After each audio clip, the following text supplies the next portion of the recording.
₹1400 में महीने भर के लिए। तो अभी अपने करीबी रिटेलर या माई टेलीनॉर ऐप से ऑफर लगवाएं। एक माँ ही बनाती है बेटी को सर से मजबूत जड़ से मजबूत। लाइफ बॉय शैम्पू का मिल्क प्रोटीन और एलोवेरा फॉर्मूला बनाए इसके बालों को मजबूत। लाइफ बॉय शैम्पू, तुम मजबूत हो। एक दूसरा है नरम मिजाज, पर अम्मी को नाज। ये जिद्दी दाग निकालते निकालते कपड़े तो खुरदुरे हो जाएंगे। बिल्कुल नहीं, सर्फ एक्सेल का नया अलग अंदाज। ये जिद्दी दाग निकाले पर इनके सॉफ्ट पर्ल्स रखे कपड़े नरम और मुलायम। सॉफ्ट सर्फ एक्सेल, दागों पर सख्त, कपड़ों पर नरम। टेलीनॉर 4G लाए monthly extreme pro max offer, जिससे मिले 100 GB डेटा पूरा महीना, दिन हो या रात, और तमाम नेटवर्क्स पर अनलिमिटेड कॉल्स का मोर से ज्यादा फायदा, वो भी सिर्फ ₹1400 में महीने भर के लिए। तो अभी अपने करीबी रिटेलर या माई टेलीनॉर ऐप से ऑफर लगवाएं।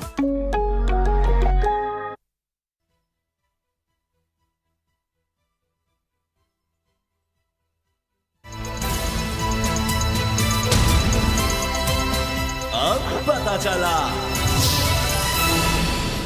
बिस्मिल्लाहिर्रहमानिर्रहीम, अस्सलाम वालेकुम। मैं हूं मोहम्मद उसामा गाजी और आप देख रहे हैं पता चला। नून लीग में मौरूसियत के खिलाफ आवाज़ें उठने लगी हैं।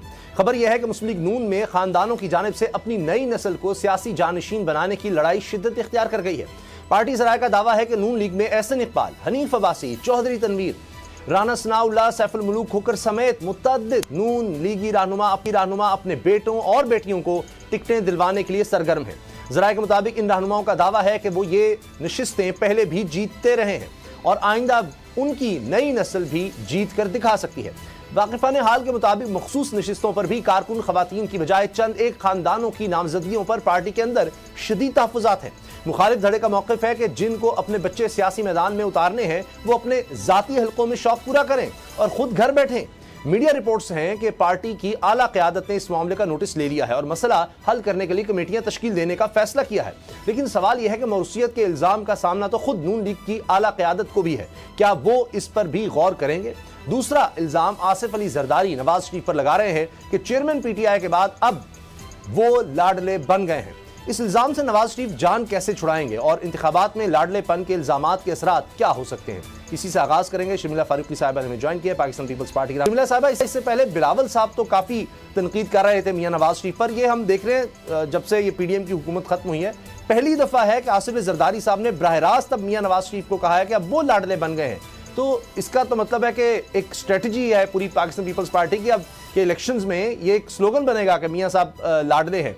आपको लगता है कि सियासी तौर पर इसका मियां साहब को नुकसान होगा?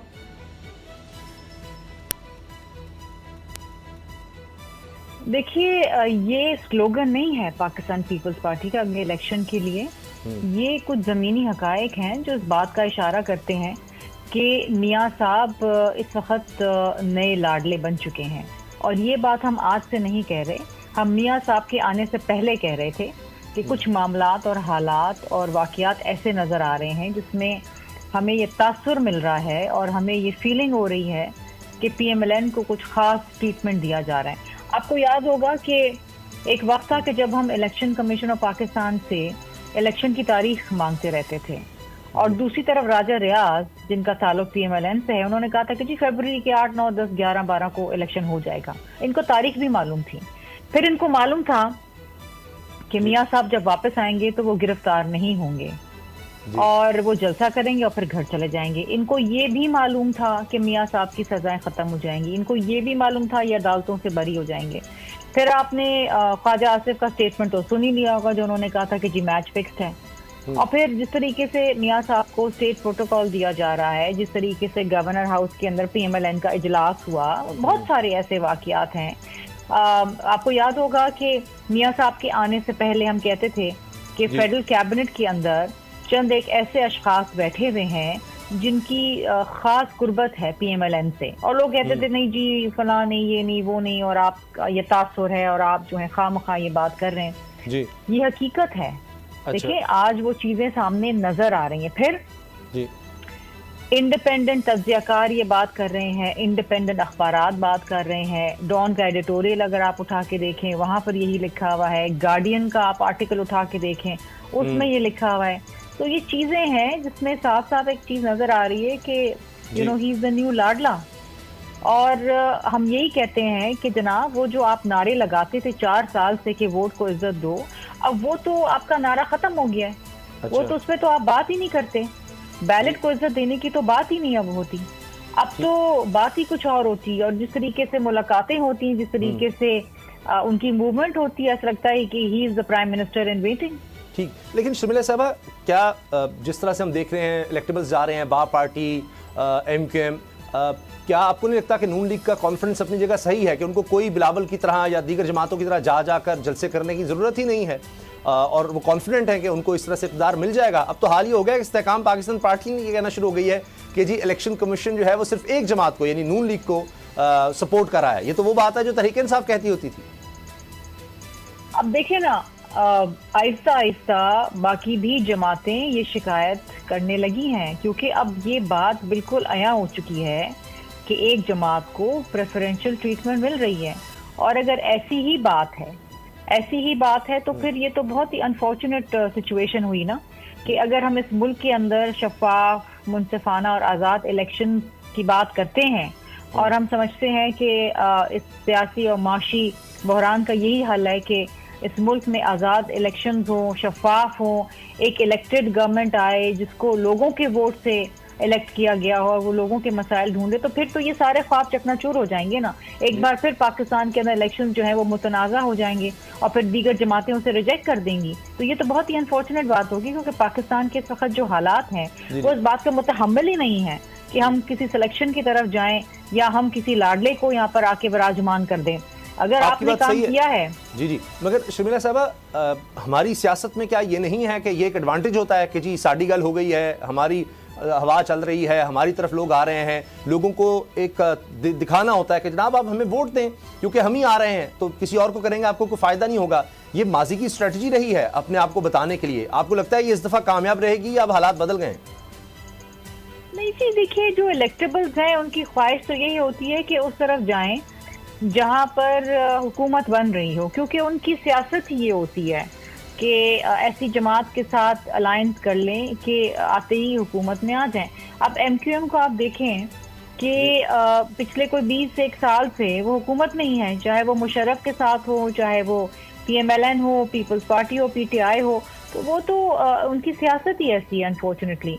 तो ये जो छोटी जमातें होती हैं इनकी कोशिश होती है कि हमेशा इक़्तिदार में ही रहें, तो वो फिर जिस तरफ हवा का रुख जाता है उस तरफ वो चले जाते हैं।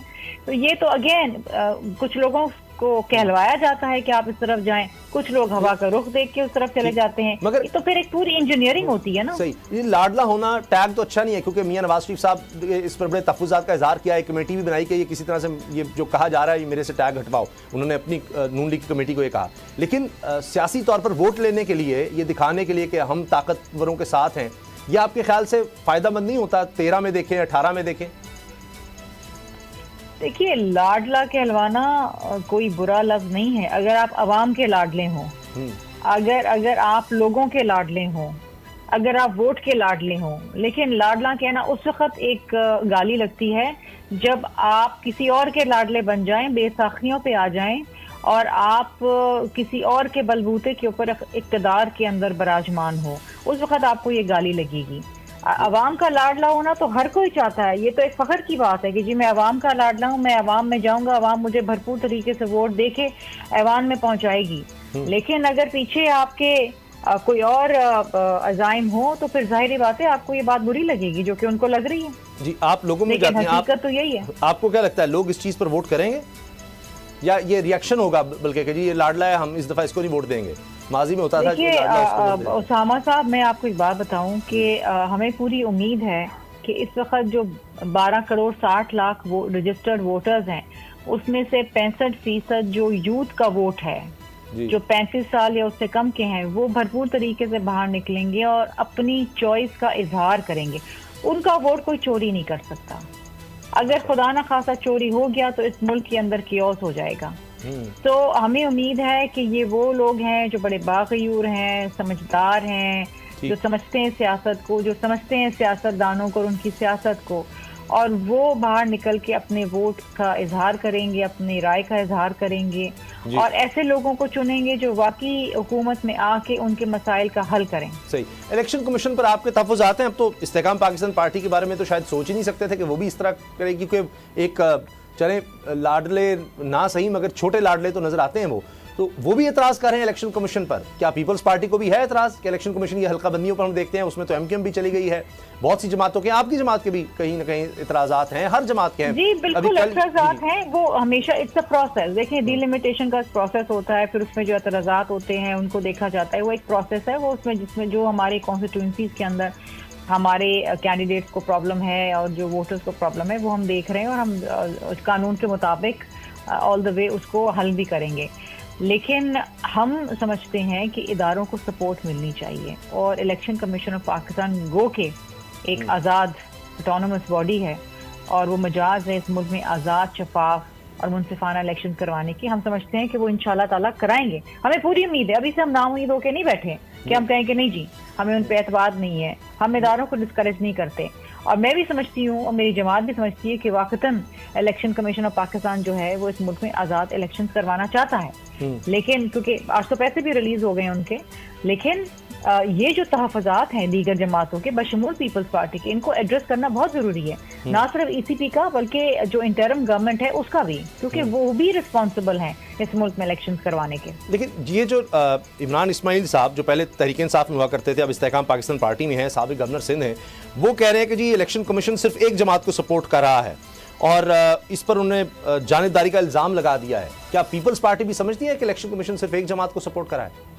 देखिए जी, हम तो कह रहे हैं कि माहौल जो बना दिया गया है वो एक पार्टी को सपोर्ट करने का इशारा दे रहा है, लेकिन अगर किसी भी जमात के किसी भी रुकन की तरफ से कोई ऐसा इल्जाम आता है ECP के ऊपर तो उनको एड्रेस करना चाहिए, उसको उसका जवाब देना चाहिए, उनको मुतमईन करना चाहिए कि ऐसी बात है कि नहीं है। ये तो उनकी जिम्मेदारियों में आता है। लेकिन कुछ अर्सा कबल बल्कि हाल ही में जरदारी साहब ने तो बड़े इत्मीनाद का इजहार किया था कि बड़े अच्छे तरीके से इलेक्शन कमीशन काम कर रहा है, और ये उस वक्त जरदारी साहब की मियां नवाज शरीफ साहब के खिलाफ भी स्टेटमेंट नहीं आई थी। मैं नहीं कह रहा कि पॉलिसी नहीं होगी, ज़ाहिर है बिलावल साहब बात कर रहे थे, वो भी पार्टी के चेयरमैन हैं, मगर जरदारी साहब ज़ाहिर है कि वो उनका अंदाज एक और है, जिस तरह तजर्बा है, वो जब समझा उन्होंने कि अब ये वक्त आ गया कि ये स्टेटमेंट दी जाए तो उन्होंने वो दी। तो क्या इलेक्शन कमीशन के बारे में भी हो सकता है आने वाले दिनों में हम देखेंगे जरदारी साहब भी इलेक्शन कमीशन पर भी सवाल उठा दें? देखिए जैसे मैंने आपसे पहले कहा ना कि हम इदारों को सपोर्ट करते हैं, हम अभी से नाउमीद मायूस नहीं हैं। हम ये समझते हैं कि इलेक्शन कमीशन अपने तमाम वसाइल को बरूएकार लाके इस मुल्क में आज़ाद और मुनसिफाना शफाफ इलेक्शन करवाएगा, लेकिन अगर दीगर जमातों के रिजर्वेशन आ रहे हैं बराए रास्त वो सवाल कर रहे हैं उनकी जानिबदारी के ऊपर, तो फिर उनको जवाब तो देना पड़ेगा, ना सिर्फ पीपल्स पार्टी को बल्कि दीगर जमातों को। और मैंने कहा ना कि अब ये जो तासुर आ रहा है, ये जो सिचुएशन सामने नजर आ रही है, ये सिर्फ पीपल्स पार्टी को नजर नहीं आ रही, अब ये बाकियों को भी नजर आना शुरू हो गई है, because this is so apparent.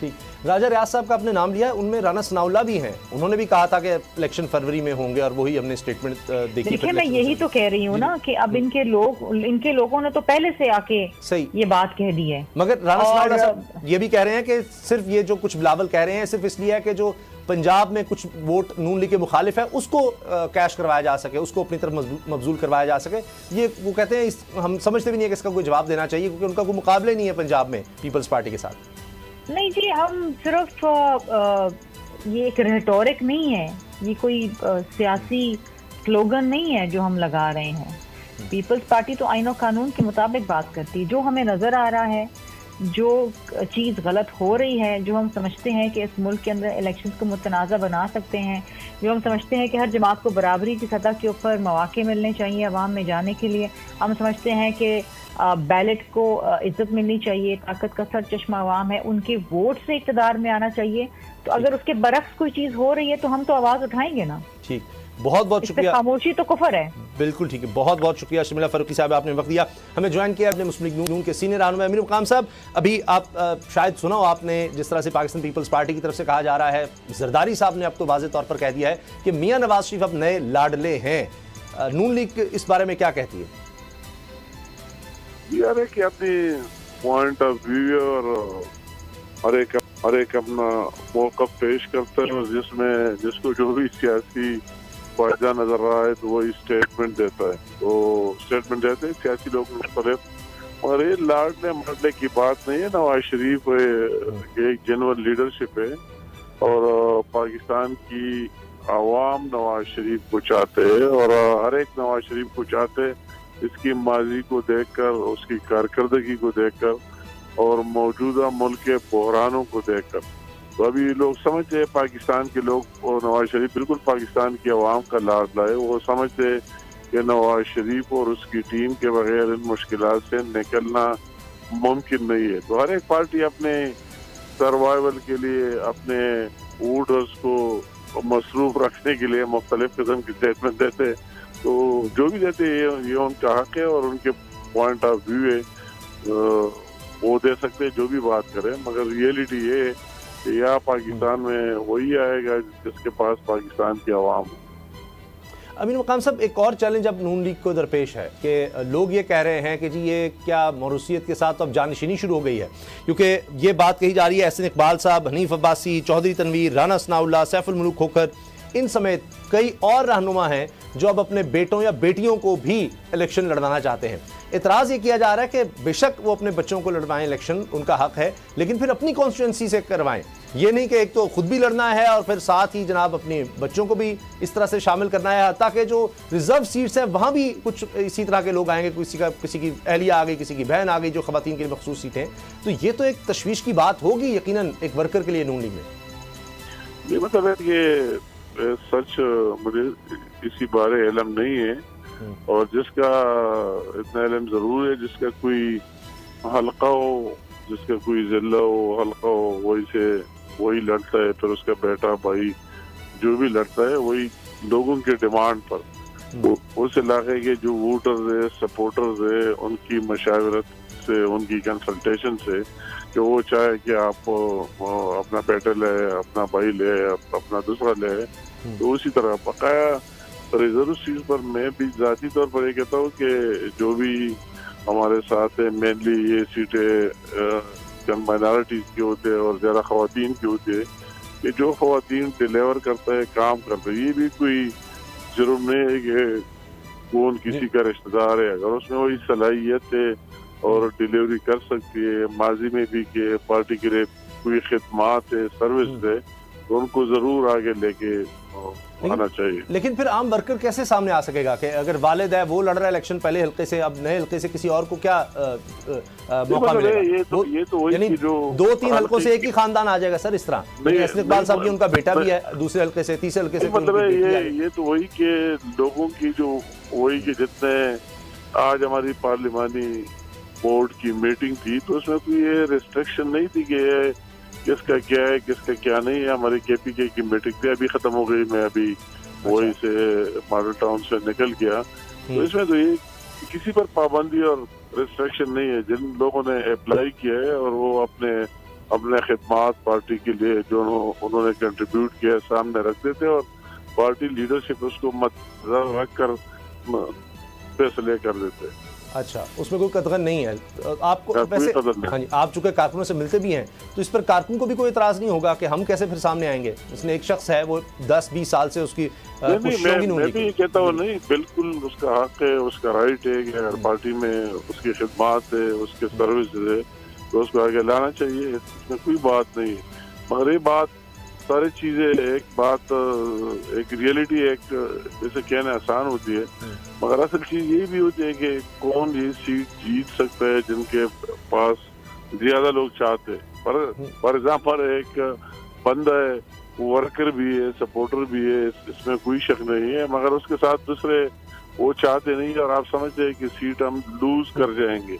इस चीज को भी पार्टी में मद्देनजर रखा जा सकता है। वो तो सबसे आइडियल सिचुएशन है कि एक बंदा वर्कर है और मेहनती है, पार्टी के लिए काम किए, कंट्रीब्यूट किए और लोग चाहते भी, तो उसको हर सूरत में लेकिन तरजीह देनी। बिल्कुल सही। लेकिन मीर मकाम साहब, मुश्किल हो जाएगा ना, जिस तरह आप हैं, आप एक अहम पोजीशन पर हैं, आपका कोई बेटा है, कोई भतीजा है, जब वो आ रहा है आगे तो मुश्किल हो जाएगा किसी के लिए। एहसन इकबाल साहब कहते हैं मेरा बेटा पढ़ा लिखा है, अब क्या हजारों कारकुनों में से उनके हल्के में कोई इस काबिल नहीं है, कोई इतना पढ़ा लिखा नहीं उनके बेटे के मुकाबले पे कि वही आएगा? इस तरह तो 3-4 हल्के सिर्फ एक साहब ले जाएंगे। तो नहीं मतलब मुझे इसके बारे कोई इल्म नहीं है, क्योंकि उसकी उस मीटिंग में मैं नहीं रहा, मगर मैंने आपको बात नहीं, मैं आपकी बात समझ गया, प्रिंसिपल कर कही कि अगर कोई कदगन नहीं होनी चाहिए, कोई वर्कर बंदा है पार्टी के लिए कंट्रीब्यूशन है, लोग उसको चाहते भी है, वो लोगों को अवेलेबल भी है, हर वक्त उसका फोन भी उठाता है,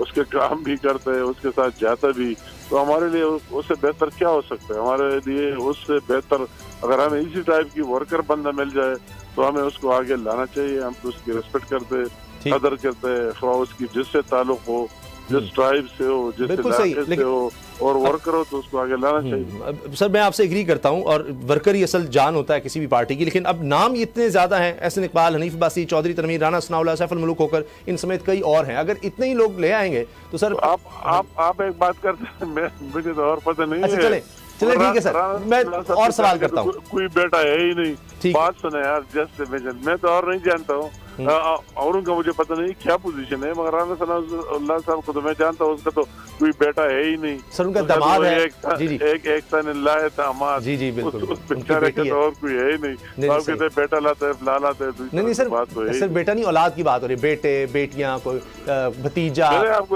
बात कह दी, ये अगर आपका बेटा भी है, एक बेटा किसी का है, और उस बेटे में भी टैलेंट है, उसमें सलाहियत है कि वो इतने सीनियर जो रहनुमा होंगे ना सर, उनके बेटे जब एक दफा जी ये तो सर मुझे भी इतना पता है, इतनी बहुत समझ बूझ मुझे नहीं होगी, लेकिन जब एहसन इकबाल साहब का बेटा आ जाएगा ना सर, तो फिर उसके मुकाबले में कोई इतना ज़हीन, कोई इतना समझदार कोई भी नहीं मिलेगा आपको कारकुन, जब एक दफा एहसन इकबाल साहब आ जाएगा। इस तरह कोई बात नहीं सर, ऐसे ही है। ये दानिश अजीज साहब सर क्यों नाराज हुए हैं, यही वजह है, उनको भी यही नजर आ रहा है। ये प्लीज आप फिर दूसरे को सुन लें, ये कोई भी रीजन नहीं है कि किसी का बेटा अगर ये सलाहियत रखता है खिदमत करने का, उसमें ये जज्बा है, अवाम को अवेलेबल है, अवाम उसको लाइक करते हैं, तो ये उसकी जुर्म है, डिस्क्वालिफिकेशन में नहीं डालना चाहिए कि ये लीडर का बेटा है या भाई है। और ये भी अगर कोई वर्कर है और लीडर का कोई रिश्तेदार कुछ ही नहीं है, मगर वो पार्टी के लिए उसकी खिदमत है और सर्विस है, तो उसको आगे लाना चाहिए। सिर्फ ये गुजारिश कर रहा था, मैं सही तरह अपनी बात शायद कह नहीं पाया, कि अगर हम ये मिसाल रखते हैं एहसन इकबाल साहब, चूंकि अब उनका नाम चल रहा है, तो उनके बेटे के मुकाबले पे सर कोई भी उनसे ज्यादा लॉयल नहीं नजर आ सकता पार्टी को, ये तो मतलब ये बात नहीं, मैंने आपको दोनों बातों की वजाहत कर दी। जी हो गया सर, सवाल बदलता हूँ, एक और टॉपिक, क्या मसला है? ठीक है प्लीज, इस वक्त सबसे ज्यादा सर ये डिस्कस हो रहा है। मुझे ये पता नहीं कि आपके उसके साथ क्या मसला है, मगर मैंने आपको की बात को, मुझे केस का पूरा पता नहीं है कि आप किस केस की निशानदेही कर रहे हैं, मगर मैंने आपको एज ए जर्नल बात कर दी कि ये भी डिस्क्वालिफिकेशन नहीं है कि किसी लीडर का बेटा है, भाई है, और उसको आगे नहीं लाना चाहिए अगर उसमें सलाहियत हो। ठीक है, अच्छा सर, आपका ताल्लुक केपी से है कि बंदा वर्कर है और लीडर का रिश्तेदार नहीं है और काम की सलाहियत है, उसको आगे न लाया जाए, तो अच्छा, उसको ठीक है। अच्छा सर, हाफिज अब्दुल्ला साहब कह रहे हैं कि चाहे नून लीग की गवर्नमेंट हो सेंटर में आए या पीपल्स पार्टी आए, सदर मौलाना फजलुर रहमान साहब होंगे, तो क्या सर चूंकि साथ चलने का अब वादा हो गया है, अभी फजलुर रहमान साहब की मुलाकात भी हुई है मियाँ साहब से, तो अगर इलेक्शंस में दोनों साथ चलते हैं तो आगे फिर मौलाना साहब को मौका नून लीग देगी?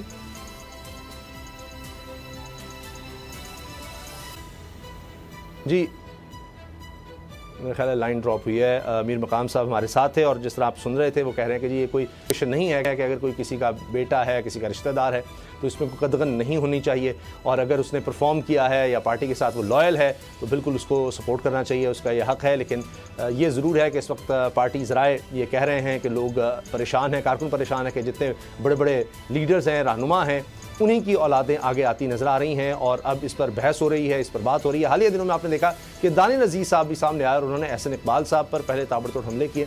अमीर मकाम साहब, मैं अब मौजू बदल रहा हूँ, खैबर पख्तूनख्वा से चूँकि आपका भी ताल्लुक है, फजलुर रहमान साहब के वहाँ पर वोट बैंक है, हमदुल्ला साहब ये कह चुके हैं, JUI के सीनियर रहनुमा हैं, कि किसी भी गवर्नमेंट सेंटर में आए, पीपल्स पार्टी हो या नून लीग, सदर मौलाना फजलुर रहमान साहब होंगे।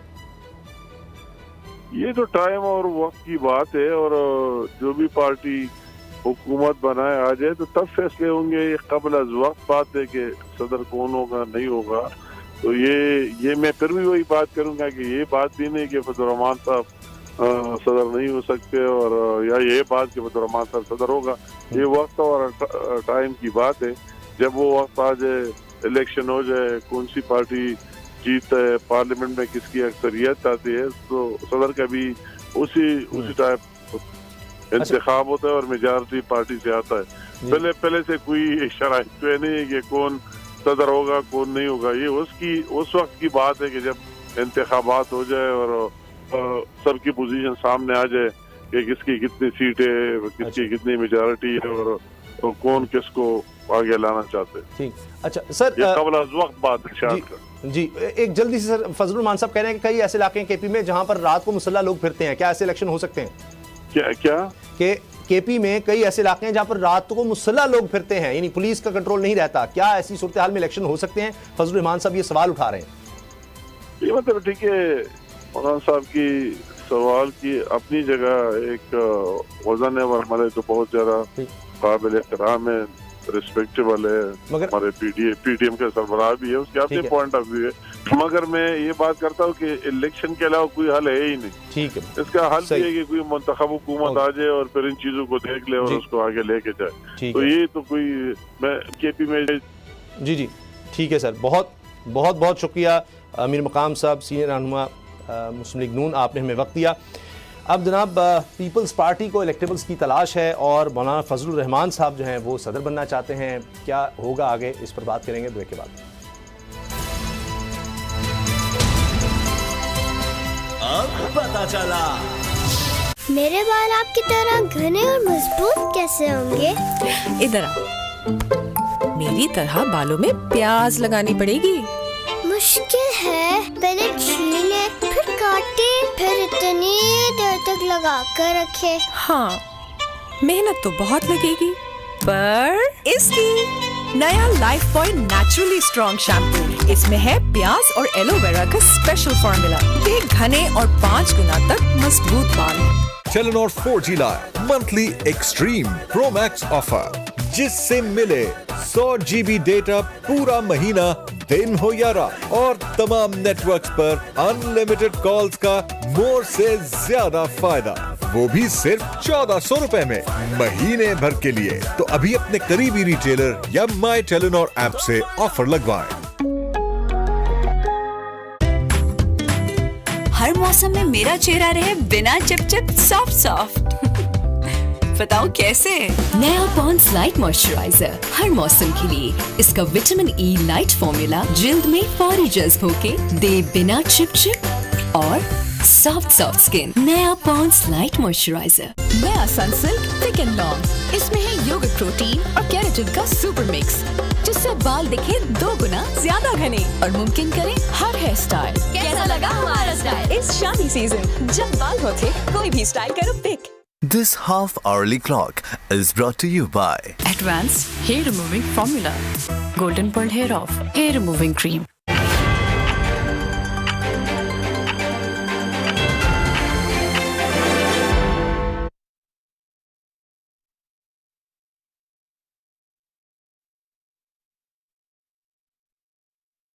टेलेनॉर 4G लाए monthly extreme pro max offer, जिससे मिले 100 GB डेटा पूरा महीना, दिन हो या रात, और तमाम नेटवर्क्स पर अनलिमिटेड कॉल्स का मोर से ज्यादा फायदा, वो भी सिर्फ 1400 रुपए में महीने भर के लिए। तो अभी अपने करीबी रिटेलर या माई टेलेनॉर ऐप से ऑफर लगवाएं। एक दूसरा है नरम मिजाज, पर अम्मी को नाज। ये जिद्दी दाग निकालते निकालते कपड़े तो खुरदुरे हो जाएंगे। बिल्कुल नहीं, सर्फ एक्सेल का नया अलग अंदाज। ये जिद्दी दाग निकाले पर इनके सॉफ्ट पर्ल्स रखी कपड़े नरम और मुलायम। सॉफ्ट सर्फ एक्सेल, दागों पर सख्त, कपड़ों पर नरम। अलहमरा आर्ट्स काउंसिल में इंटरनेशनल फिल्म फेस्टिवल की इफ्तिताही तकरीब। फेस्टिवल में 1000 से ज्यादा मुल्की और बैनुल अक़वामी फिल्मों की नुमाइश होगी। 2 रोज जारी रहने वाले फेस्टिवल में फिल्म गुंजल और उम्र अयार की कास्ट तलबा और तालबात से मुलाकात करेगी।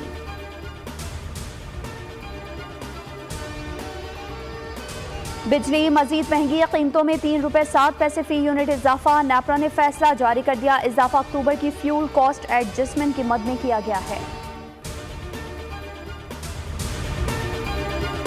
टेलेनॉर 4G लाए monthly extreme pro max offer, जिससे मिले 100 GB डेटा पूरा महीना, दिन हो या रात, और तमाम नेटवर्क्स पर अनलिमिटेड कॉल्स का मोर से ज्यादा फायदा, वो भी सिर्फ 1400 रुपए में महीने भर के लिए। तो अभी अपने करीबी रिटेलर या माई टेलीनॉर ऐप से ऑफर लगवाएं। एक दूसरा है नरम मिजाज, पर अम्मी को नाज। ये जिद्दी दाग निकालते निकालते कपड़े तो खुरदुरे हो जाएंगे। बिल्कुल नहीं, सर्फ एक्सेल का नया अलग अंदाज। ये जिद्दी दाग निकाले और इनके सॉफ्ट पर्ल्स रखी कपड़े नरम और मुलायम। सॉफ्ट सर्फ एक्सेल, दागों पर सख्त, कपड़ों पर नरम। टेलीनॉर 4G लाए monthly extreme pro max offer, जिससे मिले 100 GB डेटा पूरा महीना, दिन हो या रात, और तमाम नेटवर्क्स पर अनलिमिटेड कॉल्स का मोर से ज्यादा फायदा, वो भी सिर्फ 1400 रुपए में महीने भर के लिए। तो अभी अपने करीबी रिटेलर या माई टेलीनॉर ऐप से ऑफर लगवाएं।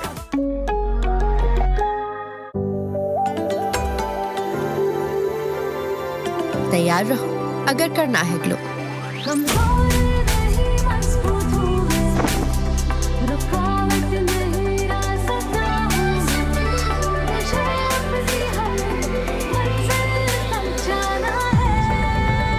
मंजिल के रास्ते पर धूप से ना डरो, धूप में ग्लो रखो बरकरार। ग्लो एंड लवली सिर्फ क्रीम नहीं, सीरम क्रीम। इसका मल्टीविटामिन सीरम गहराई में जाए, दाग धब्बे घटाए, दे 3 गुना ब्राइट ग्लो।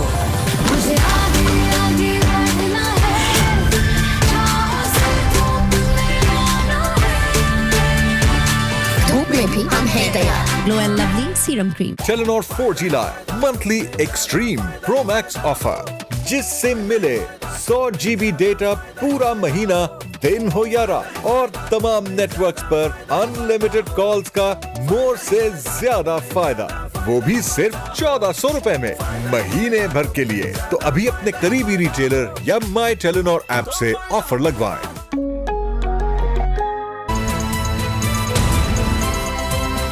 अब पता चला। जमीयतुल इस्लाम फजलुर रहमान के सरबराह मौलाना फजलुर रहमान साहब ने कुछ खदशात का इजहार किया है, आपको दिखाते हैं। 2 सूबे इस वक्त बदअमनी के लपेट में। परसों की नौशहरा में हमारे जमीयत उलमा इस्लाम के 3, एक बुजुर्ग, एक उसका बेटा, एक उसका दामाद, दुकान में बैठे हुए तीनों कत्ल कर दिए गए, वो शहीद हो गए। पेशावर में वाक़ हुए हैं। बाजवड़ सानहे के बाद हमारे 4-5 साथी शहीद हुए वहीं पे। डेरा इस्माइल खान में, टांक में, लक्की मरवत में कोई पुलिस नहीं है। रात को सारे इलाके जो है मुसल्लह लोगों के हाथ में होते हैं, दिन को पुलिस आ जाती है। तो इस सारे सूरत हाल में क्या इंतखाबी मुहिम चलाई जा सकेगी, एक सवाल है। इसका ये माना नहीं है कि हम इलेक्शन मुलतवी करना चाहते हैं, लेकिन इलेक्शन का माहौल तो दिया जाए ना हमें, पुरअमन माहौल। ठंड उसके अलावा होगी इस दफा जो सूरत हाल बनेगी। हमें ज्वाइन किया हाफिज हुसैन अहमद साहब ने, सीनियर रहनुमा जमीयतुल उलमा इस्लाम फजलुर रहमान जमात के। हाफिज साहब, ये तो बड़े शदीद खदशात का फजलुर रहमान साहब इजहार कर रहे हैं, तो ऐसे लग रहा है कि वो समझते हैं कि हालात ही नहीं इलेक्शन वाले। बिस्मिल्लाहिर्रहमानिर्रहीम, शुक्रिया। देखिए, पहले तो माजी में पूरे पाकिस्तान में सिर्फ एक नो गो एरिया सुना जाता था कि एक नो गो एरिया है जहाँ पर लोग इसी हवाले से कोई प्रोग्राम नहीं कर सकते, नहीं जा सकते, कोई से नहीं कर सकते। और इस वक्त जो सूरत हाल है, मैं एक बात वाज़ेह करूँ कि जमीयत उलमा इस्लाम पाकिस्तान जो है वो चाहती है कि इंतखाबात हो, और नवंबर से पहले ही भी हम कह रहे थे कि पहले होने चाहिए इंतखाबात। और इसलिए मैं समझता हूँ कि 18 के इंतखाबात के बाद ही जमीयत उलमा इस्लाम पाकिस्तान वाहिद जमात थी जिन्होंने इंतखाबात के हवाले से आवाज़ उठाई, और ये अपोजिशन में दीगर जमातों की वजह से हम असम्बली में गए, वरना हम शुरू से उस असम्बली के कायल नहीं थे। यहाँ जो सूरत हाल इस वक्त पैदा हो रही है, इसका ये मतलब नहीं है कि हम इंतखाबात नहीं चाहते हैं, लेकिन हम ये बात यकीनन बरमला कहना चाहते हैं कि आखिर निगरान हुक्मरान क्या कर रहे हैं, और वो निगरान हुकूमत जो है जिनकी एक्सपायर हो गई है डेट भी, वो इस हवाले से अपने फ़राइज़ किस तरह अंजाम देंगे। अगर एक दवाई जान बचाने के लिए है, लेकिन वही दवाई अगर एक्सपायर हो जाए उसकी डेट, तो फिर वो वही दवाई जान के लिए ख़तरा भी साबित हो सकती है।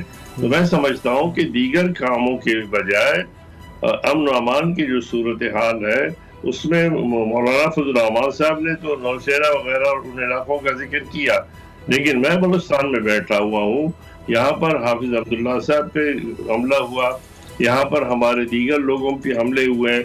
तो मैं समझता हूँ कि उन्हें चाहिए कि अमन और अमान की सूरत हाल के हवाले से अपने फ़राइज़ को सरअंजाम दें। और उससे भी बढ़कर ये है कि अब तक शेड्यूल नहीं आया हुआ है, और शेड्यूल आने के हवाले से भी मैं समझता हूँ कि इलेक्शन कमीशन की ये जिम्मेदारी है कि वो उन अफराद को जो वजारत दाखिला से या ऐसे एजेंसियों से मुंसलिक हैं जिनका काम अमन अमान की सूरत हाल है, या हमारी 36 से ज़्यादा वो एजेंसियाँ जो इस वक्त इस हवाले से काम करती हैं, तो उन्हें चाहिए कि वो इस हवाले से किसी वक़ूआ साने से पहले ही उस हवाले से उसकी निशानदेही करे और अपने फ़राइज़ के अंजाम दें। खुदा न खास्ता साने के बाद जब ये बात करते हैं कि जनाब ये तो फिलान हुआ था, या सिर्फ एक लेटर भेज कर कहते हैं कि फिलान रहनुमा जो है वो एहतियात करे। अब सवाल ये पैदा होता है कि अगर एक वजारत दाखिला की जानिब से या मकामी इंतज़ामिया की जानिब से या पुलिस की जानिब से या किसी इदारे की जानिब से एक सियासतदान को या एक पार्टी के सरबराह को बरमला एक खत भेजा जाता है कि आपकी जान खतरे में है, तो मैं समझता हूँ कि उसके बाद मैं समझता हूँ क्या वो अपनी जिम्मेदारी से ओहदा बरा हो चुका है। उसकी ज्यादा जिम्मेदारी है जब उसे ये पता चल चुका है कि उनकी जान को खतरा है, और ये भी बताते हैं किस किस्म के लिबास में होगा, इतनी उम्र होगी, तो फिर सवाल ये पैदा होता है कि वो न पहले पकड़े जाते हैं न खुदा न खास्ता वाक़े और साने के बाद आज तक पकड़े गए। लेकिन हमारे तो इस वक्त जो निगरान वज़ीर दाखिला सरफराज बुगटी, उनका ताल्लुक भी बलूचिस्तान से है, वो तो काफ़ी हद तक मुतमईन नज़र आते हैं। फिर ये बात भी की जाती है कि जो इस वक्त माहौल है इससे भी ज़्यादा ख़तरनाक माहौल हमने देखा 2013 में था, 2008 में था, और 18 में भी कोई आइडियल तो नहीं थी सूरत हाल। देखिए, हम ये नहीं कह रहे हैं कि इत्मीनान बख्श है, हम ये कह रहे हैं कि इत्मीनान बख्श नहीं है। अभी भी हमारे जितने भी बलूचिस्तान में रहनुमा है वो मुसल्लह अफराद के साथ ही घूमते हैं। उसके अलावा जो सूरत हाल है सुबह शाम वो तो आपके सामने है। हम उनकी वो जिम्मेदारियों के एहसास दिलाते हैं। इसका ये मतलब नहीं है कि इससे बहाना बनाया जाए और इंतखाबात को मजीद आगे करने के लिए सोचा जाए। हमारा ये फर्ज बनता है, और जिन लोगों के फ़राइज़ में ये शामिल है कि अमन अमान की सूरत हाल को बरकरार रखें, मेंटेन रखें, हम उनकी तवज्जो दिलाने के लिए ये बात कर रहे हैं। सही। मगर हाफिज साहब, जो दीगर जमातें जिनमें पीपल्स पार्टी भी है, दीगर तहरीक इंसाफ, वो तो कहते हैं कि खैबर पख्तूनख्वा में तो असल में गवर्नर साहब सब कुछ चला रहे हैं, उनके अंडर है सारा कुछ, और उनका ताल्लुक JUI से है। देखिए, फिर तो सूबाई क्यों खर्चा कर रहे हैं, फिर तो सूबाई हुकूमत को ही खत्म कर दें। यानी अगर सूबाई जो निगरान हुकूमत है तो फिर उसकी क्या जरूरत है, उस काबीना की क्या जरूरत है, जब हमारा गवर्नर इतना बासलाहियत है कि वो पूरे सूबे को वो चला रहा है। तो फिर इस वक्त जब मुल्क इक्तिसादी और माशी बहरान का शिकार है, तो फिर इतने वज़रा, उसकी गाड़ियों के अखराजात, उनकी तनख्वाहें, ये तमाम कुछ की क्या ज़रूरत है। फिर इन सबको ख़त्म कर दे, फिर उसी को आप रहने दें। तो मैं समझता हूँ कि ये जो बात है इसमें कोई सदाकत नहीं है, और आइन के तहत गवर्नर हो या सदर हो, वो सिर्फ आइनी सरबराह होता है, उसके पास वो इख्तियारात नहीं होते हैं, ये तो सबको मालूम है। अच्छा, हाफिज अब्दुल्ला साहब ने का आपने भी जिक्र किया, उन पर भी हमला हुआ था, अल्लाह ताला सबको महफूज रखे। अब वो कहते हैं कि सदर फजलुर रहमान साहब ही होंगे, चाहे जिसकी भी गवर्नमेंट आ जाए, पीपल्स पार्टी हो, नून लीग हो। अभी तो नून लीग के साथ चलने का फैसला भी हो गया है, और उन्होंने मिसाल ये दी कि PDM की सरबराही मौलाना के पास थी, तो उसमें सब जमातें इकट्ठी थी, तो अब भी ये होगा। तो इस बारे में अभी अमीर मकाम साहब कह रहे थे कि ये तो जब इलेक्शन होंगे उसके बाद की बात है, अभी तो कोई चीज़ फाइनल नहीं है।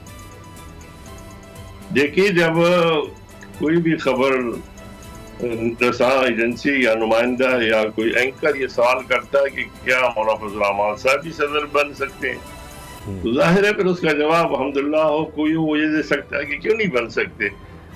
अगर रफीक तारड़ साहब बन सकते हैं, अगर जनाब डॉक्टर अलवी साहब बन सकते हैं, और अगर दीगर कोई बन सकता है, तो मौलाना फजल रहमान साहब क्यों नहीं बन सकते? और बनेंगे कब बनेंगे?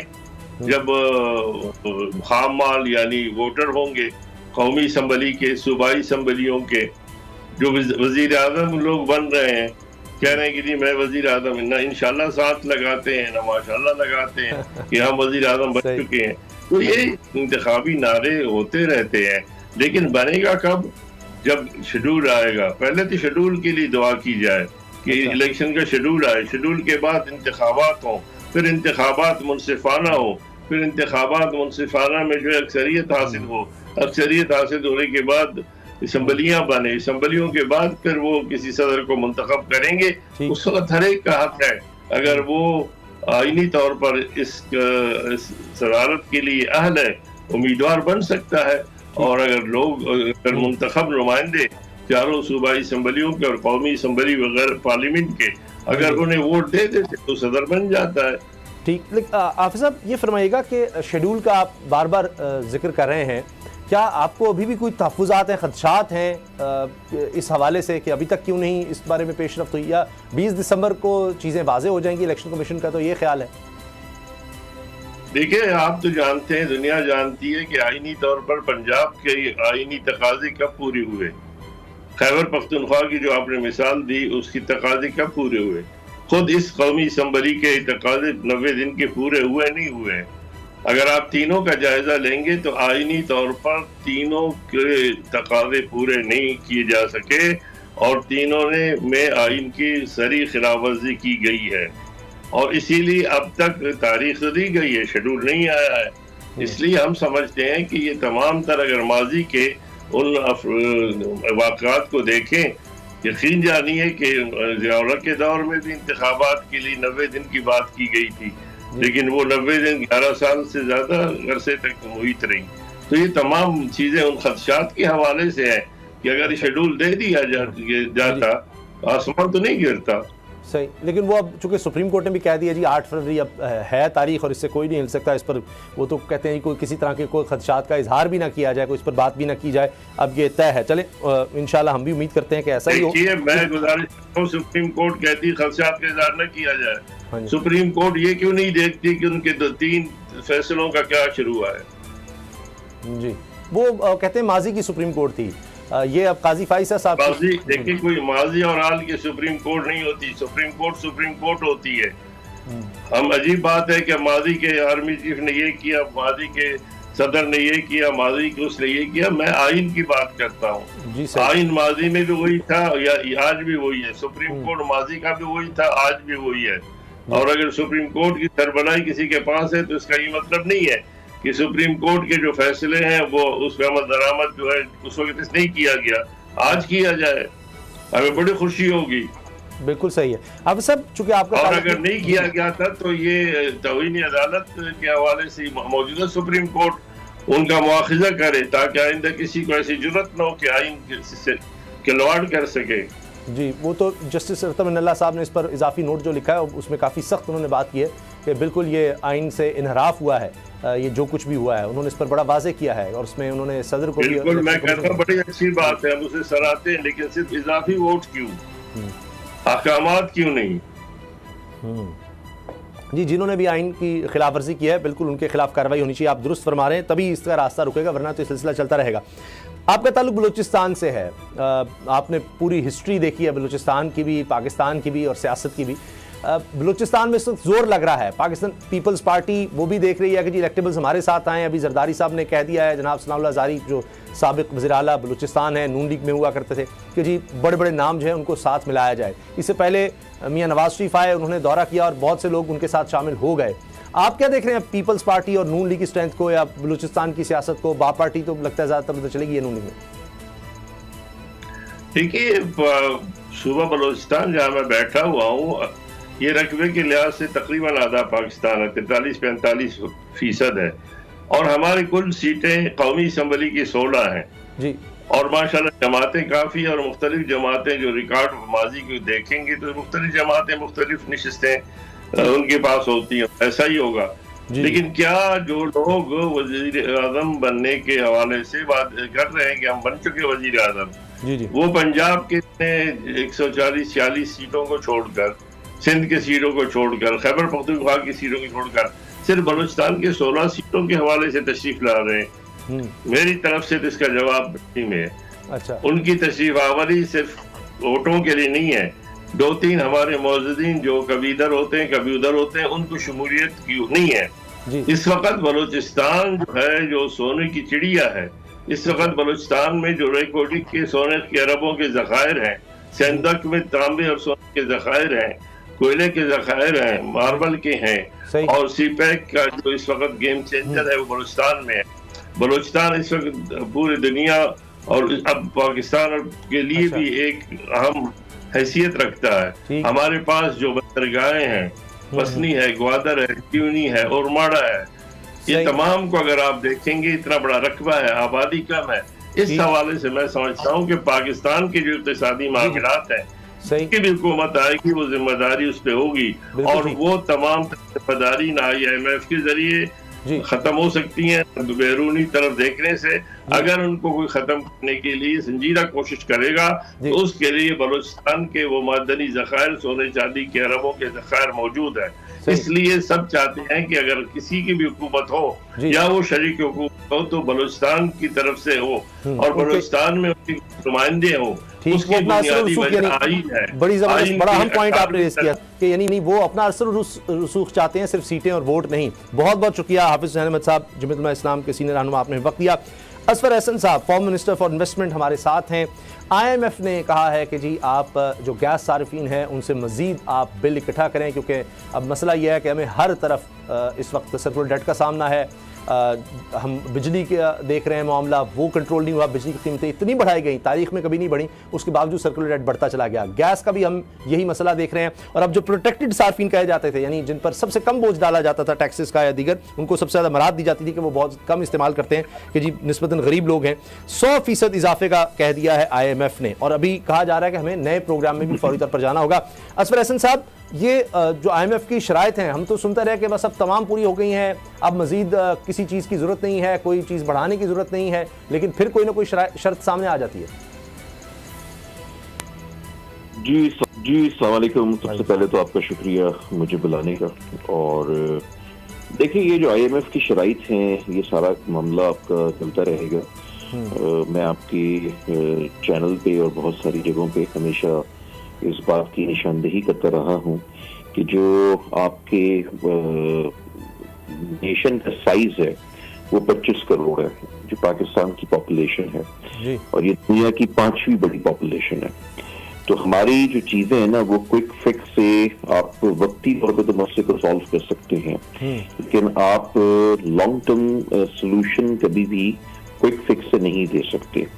हमें इस चीज को अंडरस्टैंड करना होगा।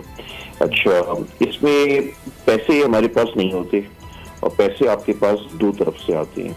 एक इन्वेस्टमेंट से आते हैं, चाहे लोकल इन्वेस्टमेंट हो चाहे फॉरेन डायरेक्ट इन्वेस्टमेंट हो, और एक आपकी एक्सपोर्ट से आते हैं। हमारे यहाँ अनफॉर्चुनेटली होता ये है, पिछली कई दिहाइयों की मैं बात कर रहा हूँ, ना मैं किसी गवर्नमेंट की बात कर रहा हूँ और ना मैं जो है वो किसी भी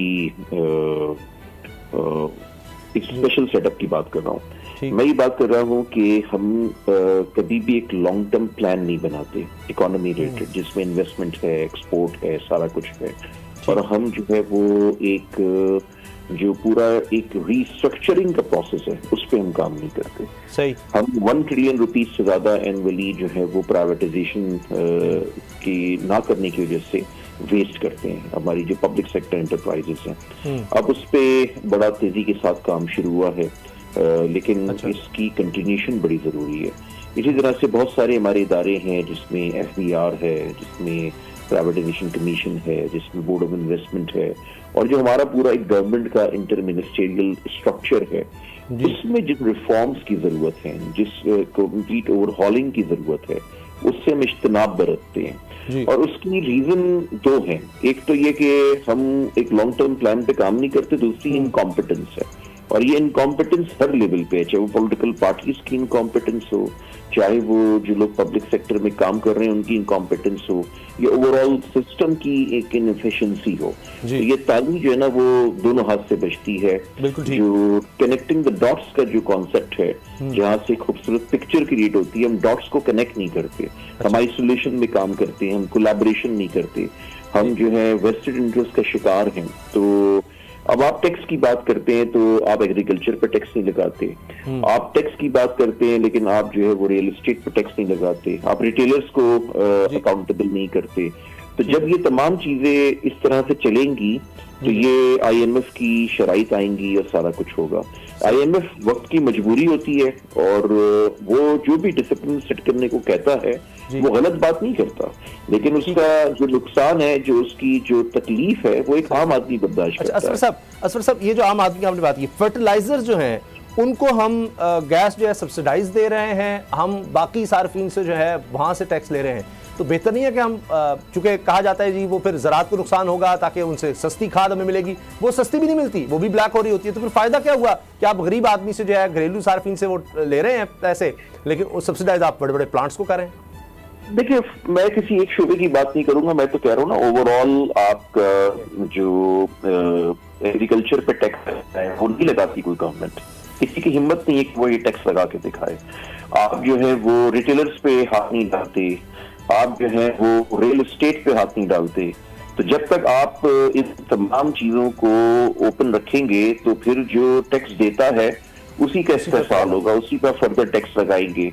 तो जो एक एनेबलिंग एनवायरनमेंट है ना वो खत्म हो रही है और हमें इस वक्त पैसों की जरूरत है। तो बेसिकली आपको एक फास्ट ट्रैक प्राइवेटाइजेशन करनी चाहिए। मैं ये समझता हूँ कि जो इस वक्त प्राइवेटाइजेशन कमीशन में जो काम शुरू हुआ है और मैंने कुछ चीजों में देखा, जैसे PIA की प्राइवेटाइजेशन का सिलसिला चल रहा है, उस पे बहुत सीरियस के साथ काम हो रहा है, मैं ये समझता हूँ। ठीक है। और फवाद की जो सरबराही में जो कमीशन काम कर रहा है, मैंने कुछ चीजें देखी हैं, फर्स्ट हैंड एक्सपीरियंस भी की हैं। मुझे लगता है कि वो एक सही डायरेक्शन पे चल पड़े हैं।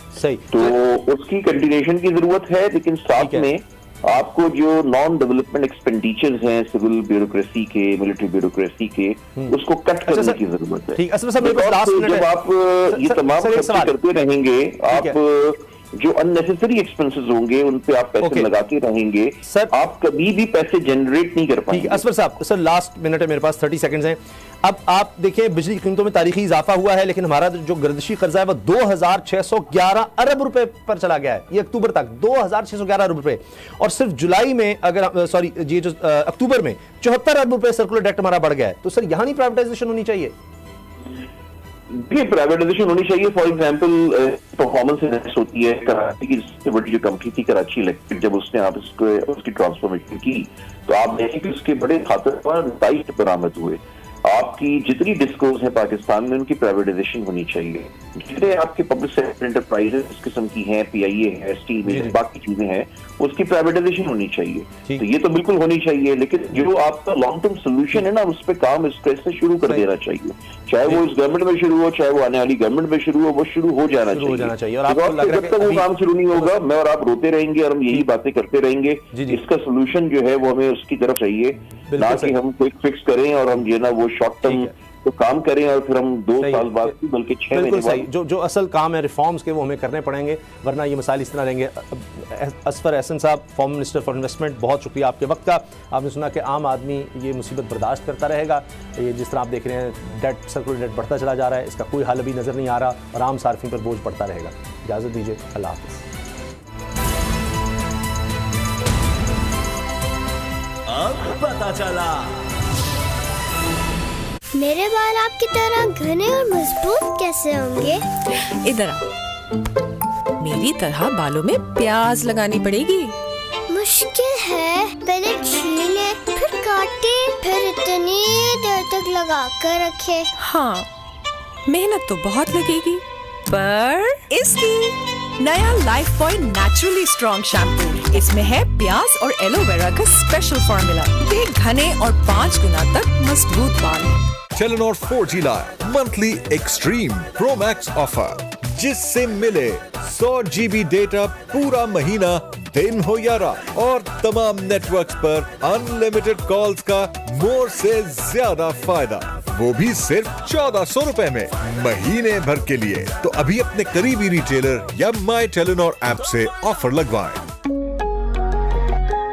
एक दूसरा है नरम मिजाज, पर अम्मी को नाज। ये जिद्दी दाग निकालते निकालते कपड़े तो खुरदुरे हो जाएंगे। बिल्कुल नहीं, सर्फ एक्सेल का नया अलग अंदाज। ये जिद्दी दाग निकाले पर इनके सॉफ्ट पर्ल्स रखे कपड़े नर्म और मुलायम। सॉफ्ट सर्फ एक्सेल, दागों पर सख्त, कपड़ों पर नर्म। एक माँ ही बनाती है बेटी को सर से मजबूत, जड़ से मजबूत। लाइफ बॉय शैम्पू का मिल्क प्रोटीन और एलोवेरा फॉर्मूला बनाए इसके बालों को मजबूत। लाइफ बॉय शैम्पू, तुम मजबूत हो। टेलीनॉर 4G लाए monthly extreme pro max offer, जिससे मिले 100 GB डेटा पूरा महीना, दिन हो या रात, और तमाम नेटवर्क्स पर अनलिमिटेड कॉल्स का मोर से ज्यादा फायदा, वो भी सिर्फ 1400 रुपए में महीने भर के लिए। तो अभी अपने करीबी रिटेलर या माई टेलीनॉर ऐप से ऑफर लगवाएं। हर मौसम में मेरा चेहरा रहे बिना चिपचिप सॉफ्ट सॉफ्ट। बताओ कैसे? नया पॉन्ड्स लाइट मॉइस्चराइजर हर मौसम के लिए। इसका विटामिन ई लाइट फॉर्मूला जिल्द में फौरी जज्ब होके दे बिना चिपचिप और सॉफ्ट सॉफ्ट स्किन। नया Pond's light moisturiser. Telenor 4G लाए monthly extreme pro max offer, जिससे मिले 100 GB डेटा पूरा महीना, दिन हो या रात, और तमाम नेटवर्क्स पर अनलिमिटेड कॉल्स का मोर से ज्यादा फायदा, वो भी सिर्फ 1400 रुपए में महीने भर के लिए। तो अभी अपने करीबी रिटेलर या माई टेलीनॉर ऐप से ऑफर लगवाएं। नया सनसिल्क थिक एंड लॉन्ग, इसमें है योगर्ट प्रोटीन और केराटिन का सुपर मिक्स, जिससे बाल दिखे 2 गुना ज्यादा घने और मुमकिन करें हर हेयर स्टाइल। कैसा लगा हमारा स्टाइल इस शादी सीजन? जब बाल हो थे कोई भी स्टाइल करो पिक।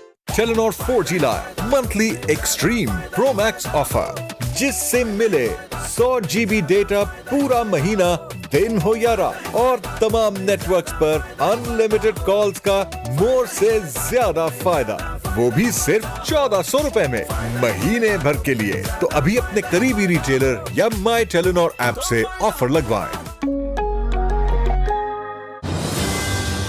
दुनिया बोल है, व्यापार बोल पाकिस्तान। अब पता चला तज्जिया ऐसे नहीं चलेगा, अब बात होगी, बस बहुत हो गया तब्दीली। बोलो जनाब, सिर्फ बोल न्यूज। लगता है लाइट नहीं है यहाँ पे। है ना? Alexa turn on the lights. बताया था ना अबू, स्मार्ट अपार्टमेंट है। For booking and details, call now. Exclusively marketed by Grana.com. शुक्राना करूं अल्लाह का, सुनी दिल की दुआ।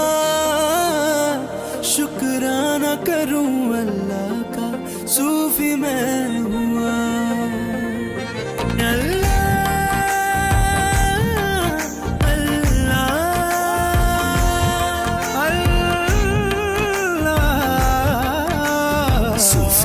नाम है एतमाद का। दुनिया के तमाम बड़े शहरों से बर्फ पहुंचा रहा है हर खबर बोल न्यूज।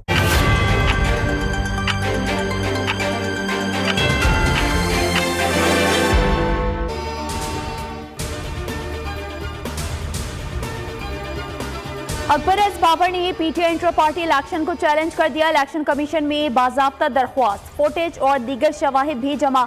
दोबारा इंतखाबात कराने की इस्तदा। मीडिया से गुफ्तगू में कहा, बल्ले का निशान बचाने निकले हैं। शादी में कबूल तो सुना, पार्टी में पहली बार देखा। पार्टी आइन के मुताबिक हर 4 साल बाद चेयरमैन का इंतखाब होना है। खुद साख्ता नुमाइंदों ने खुल्लम खुल्ला झूठ बोला। पीटीआई रुकन राजा ताहिर की भी दोबारा इंतखाबात की दरख्वास्त।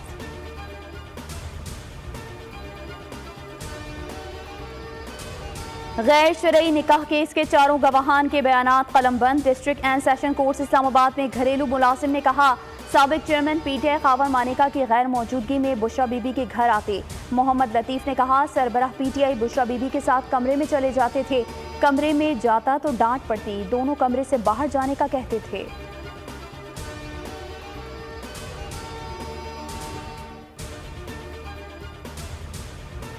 आम इंतखाबात की तैयारियों में अहम पेशरफ्त। इलेक्शन कमीशन को 17 अरब 40 करोड़ रुपए जारी।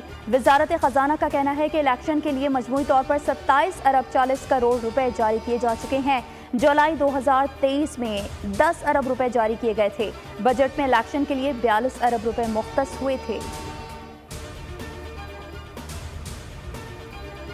हेडलाइंस आप जान चुके हैं। मजीद खबरों अपडेट्स के लिए विजिट कीजिए हमारी वेबसाइट bolnews.com और देखते रहिए बोल न्यूज। और अब देख सकेंगे प्रोग्राम तज्जिया। रोशनी की रफ्तार से भी तेज हर खबर, कराची से खैबर तक। बोल ही है पाकिस्तान भर में सबसे ज्यादा देखे जाने वाला बोल न्यूज। इस धरती में अपने ख्वाब बोता एक किसान, सनतों में अपना पसीना बहाता एक मेहनती इंसान, मादनियात के खजाने तलाश करता एक जफाकश मजदूर, और सड़कों पर रवा दवा ये काफिले, ये कारवान अज़्म उम्मीद की उसी रिवायत के मजहर है जिसने पाकिस्तान बनाया, जिसने इस वतन को महकाया। आज दुनिया की उमंगों का महवर है कौम हमारी। IT, सनत, ज़राअत और मादनियात के मैदानों में तरक्की की नई दास्तान है जारी। अज़्म उम्मीद का सफर खुद पे यकीन के साथ। रोशनी की रफ्तार से भी तेज हर खबर, कराची से खैबर तक। बोल ही है पाकिस्तान भर में सबसे ज्यादा देखे जाने वाला बोल न्यूज।